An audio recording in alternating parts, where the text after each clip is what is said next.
Thank you, Madam Chair, for holding this hearing. I don't know if I have any questions at all, but I want to tell you something. In the 2018 election, the #1 concern of Americans, the high cost of prescription drugs. We have the names of people who have died because they couldn't get their insulin. A young man who was trying to control it himself after going off his parents' policy, dead. We know that a huge number of people are not taking the insulin that they need because they can't afford it. So then they get sick, they get sicker, and maybe they die because of it. I don't know how you people sleep at night.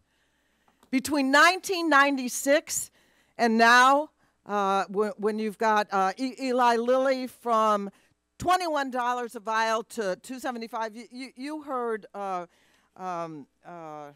Mr. McKinley, am I saying that right? Who went through all that. Interesting, by the way.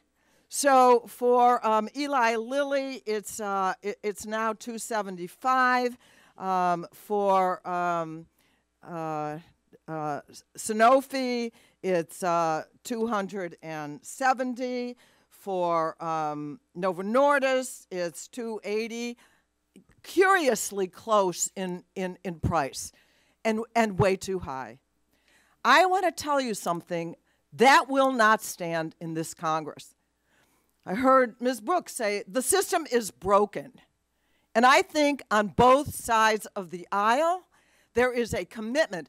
And we've even heard the President of the United States talk about price gouging. Yes, we need transparency. I have a strong transparency bill that is going to hold you guys accountable and make you notify how you justify raising those prices. You talked about another, Mr. Lenga, you talked about another drug that you're developing and that somehow that's an excuse because it helps diabetics. And that's the research and development that you do. You're in trouble. And the lobbyists out here, or maybe that's you, need to understand that this is a commitment on the part of the Congress to get drug prices, particularly life-saving, life necessities, to get those prices under control. And if you think you can, just out-talk us without any transparency, without any accountability, I just want you to know your days are numbered. When Mr. Azar became became the Secretary of Health and Human Services, I wanted to remind him that he came from Eli Lilly at the very time that those drug prices, those insulin prices went through the roof. And we are seeing that on drugs that have been like yours on the market for decades.